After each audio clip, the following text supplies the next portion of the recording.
So now we're going to move on to exercise. And this was me about 5 years ago doing aerial yoga. And it looks kind of impressive. It's pretty easy, but it's so much fun. And that's the main thing about exercise. It's all good, but you have to do it. And I don't know about you, but I was never somebody who liked it. Even as a kid, I hated gym class. I didn't even like recess. I always wanted to stay in and, do the blackboards. But I have learned over time there are certain kinds of movements that I absolutely love. Aerial yoga is one of them.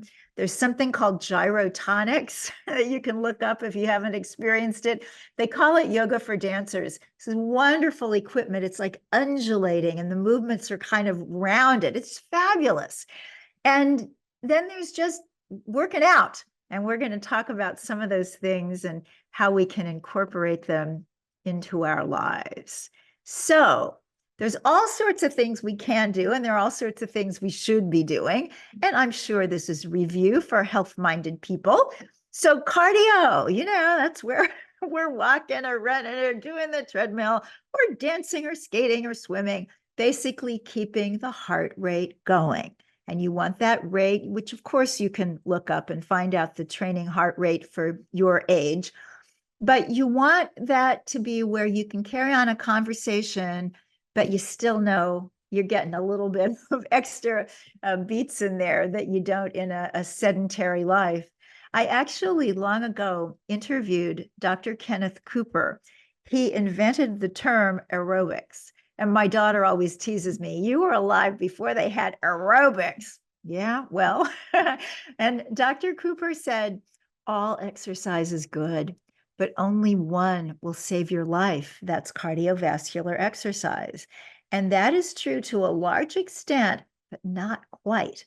Because as we move down to strength training, this gets so very important when we get to be a little bit older, because the body tends to lose muscle mass, it tends to lose bone density as we age. And strength training counteracts both of those. And when I was saying that what Dr. Cooper said wasn't quite 100% accurate, it's that when older people break a hip, it very often leads to death because the recovery is difficult. It causes other things to go south. So we really, really want to be strong. Very often when people think about strength training, they think all upper body, I'm going to do this. I'm going to bench press, however many pounds. For me, it's like 20, but that's what I do. And it's a strength training for me. Some of the guys, they've got 200. Okay, we're all different. If it's going to be something that gives you resistance, that's great. But you also want to do lower body. You don't want to forget lower body because that's what's going to keep you from the broken hip. That and a wonderful high greenery diet. We're going to talk about that later. And then there's flexibility. And of course, yoga is just perfect for that. But if you're not a yoga person, just stretch. And don't let it go, because very often if you're taking some kind of cardio class or another kind of class at a gym, and they do a tiny little bit of stretching at the end, a lot of people will leave. You'll see them, putting their equipment away, rolling up their mats while other people are stretching. Bad idea to leave, because this is part of your healing and part of your recovery after exercise.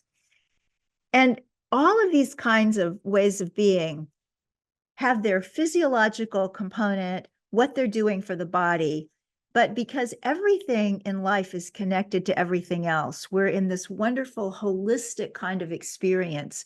So with cardio, which is also called endurance exercise, you can think about that as also giving you endurance for your life, to just be able to keep going, to be able to face things that are difficult. And I can tell you from the stage of life I'm in, it does not get any easier. Whoever said old age is not for sissies was a genius. And so doing that cardio gives you that sort of inner strength that when you've got to do something else hard and you don't think you have it in you, you know that you spent 45 minutes on that treadmill and you can do this other hard thing too. Strength training, the same. We want to be strong to face life. There was a time in my life I was doing a lot of strength training, and I'd also been taking women's self-defense classes. And I was driving with my daughter. We were still in Kansas City. And I looked out the corner of my eye, and this man was punching this woman right there on the sidewalk in front of everybody. And all the passersby were like going, but nobody was doing anything to help the victim. So I said to my daughter, you stay here. I'm locking the doors. Pull the car over. And I go up to this guy, and I hadn't noticed from the car that he was really, really big. But, you know, I was there, so I had to do what I came to do. So feeling strong, I looked up at Goliath and said as loud as I could, cut it out. And never before or since have I seen speechless in a human. This great big bully was going.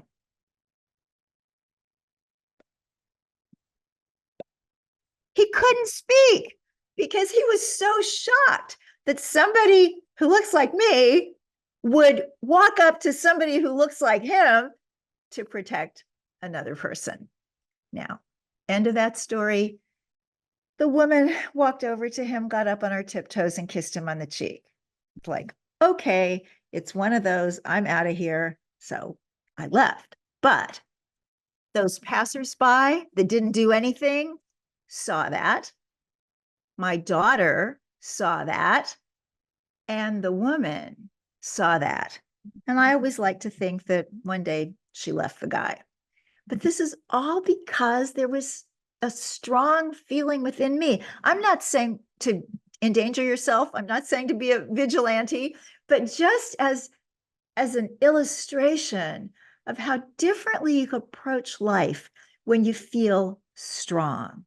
Flexibility also has a wonderful metaphysical and metaphorical aspect to it, because we're getting flexible so that we heal better, so that we're not overtaxing joints. We're just moving within our beautiful range and maybe improving that range just a tiny little bit or extending it. We don't have to improve it because we're fine the way we are.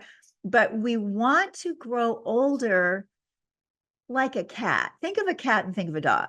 You know, you pick up a cat, and that cat is just so flexible. That whole spine is just going to, you know, the cat's very flexible. And dogs, different kind of anatomy. You pick up your dog and he's just, you know, right there. Well, we want to be more cat-like as we age so that we can move with the exigencies of life physically and otherwise. Then we've got incidental exercise. And that means you just get up and do it yourself. So we know that standing, coming next, is really important. That's why we stood and did our little bit of movement a bit ago. You want to stand every hour. If you're working at a desk, working at a computer, you can even set a clock for 10 minutes to the hour or 5 minutes to the hour. And you just get up and do something. You can walk down the hall, you can climb some stairs. That's really good. You can get some water. You can check in on somebody, make a phone call standing up. In fact, a lot of people have the rule that anytime they're talking on a phone, they do it standing. And then something that we didn't get on this list is balance training. Because again, especially as we get older, we're talking about we want to have a strong lower body so we don't break a hip in a fall. Well, how about we don't fall at all? And there's no guarantees on that. You know, I live in New York City where the sidewalks are kind of uneasy and a lot of uneven in a lot of places. And sometimes, you know, you just trip. It happens at any age. But we don't want to do it any more than we have to, especially when we get older. And one way to do that is with working on your balance. So a good yoga teacher can help you with balance exercises, so can a physical therapist, but it's really just as simple as standing on one foot. You can do that when you brush your teeth. You can do it when you're stirring a pot. And if you get good at it, then you close your eyes. Maybe not when you're stirring the pot, if you're there by a hot stove, but when you're brushing your teeth, you could certainly try closing your eyes, because balance is largely visual. And so closing the eyes makes it more difficult. Or just Google balance exercises, but do some of those every day, because you really want to be somebody that is not going to fall down today or 30 years from now. So this is the skinny on exercise. You've got to do it. Now, when I say an hour a day, of course, take a day off. Certainly, in between your strength training, you're going to need to take some time off so that those muscles can recover. So if you talk to a bodybuilder or somebody who's really invested in this, they'll do their upper body one day and they'll do their lower body the next day. So there's always a day in between. So if you do your whole body, you want to give yourself a couple of days and then do it over again, couple of days, do your strength training again. Now, your cardio, you really can do every day. And you read so many different recommendations for how long you should spend doing that. Sometimes you'll see 20 minutes. Well, 20 minutes is better than sitting on a couch. But when you get up towards an hour, that's when you really see the benefits.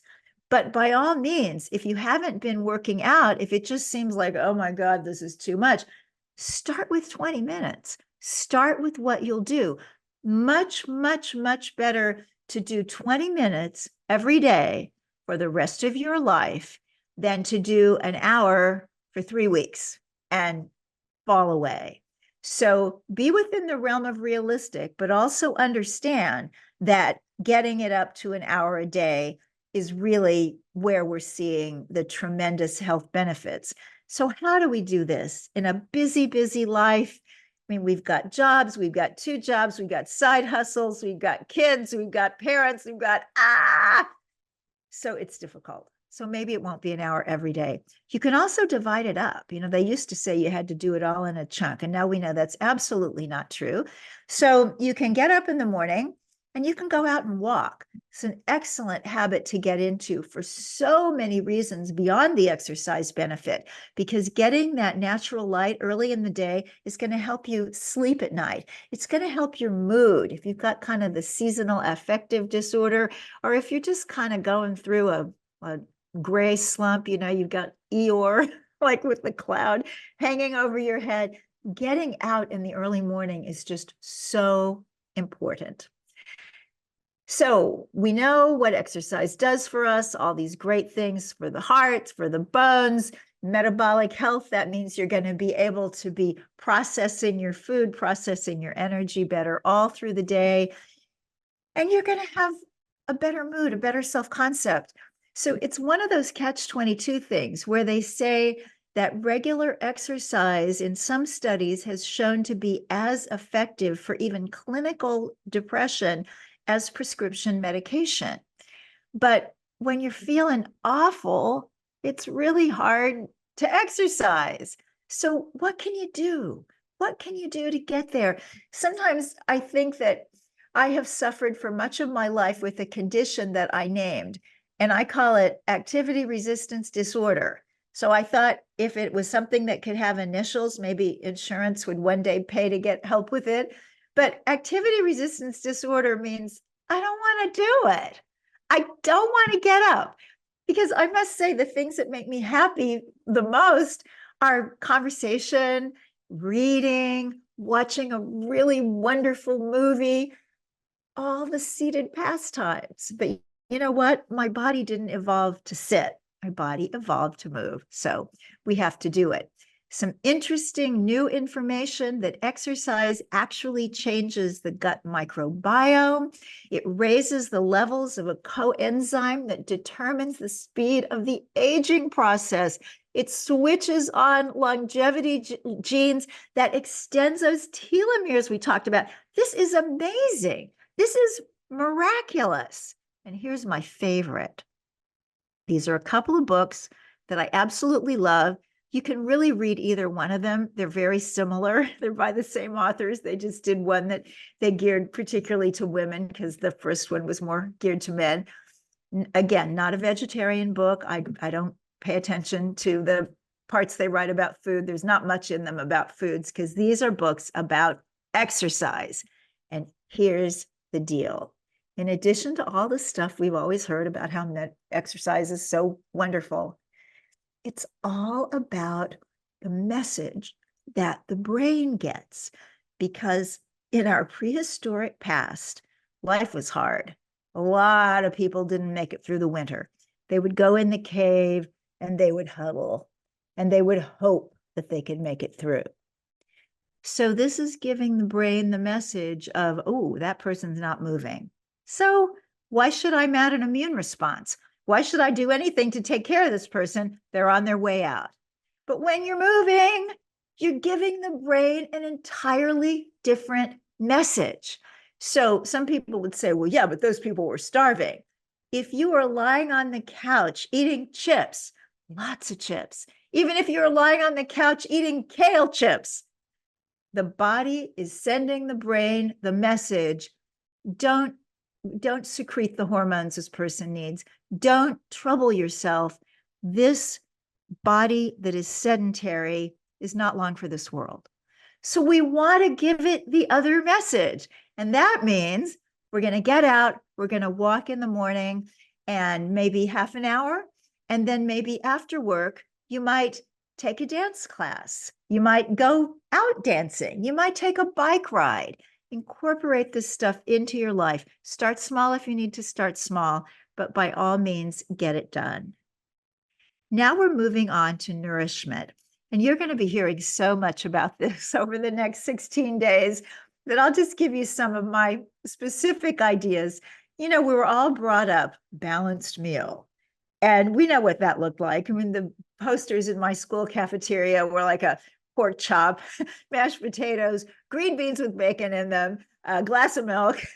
And that's not what we know now. So this is it.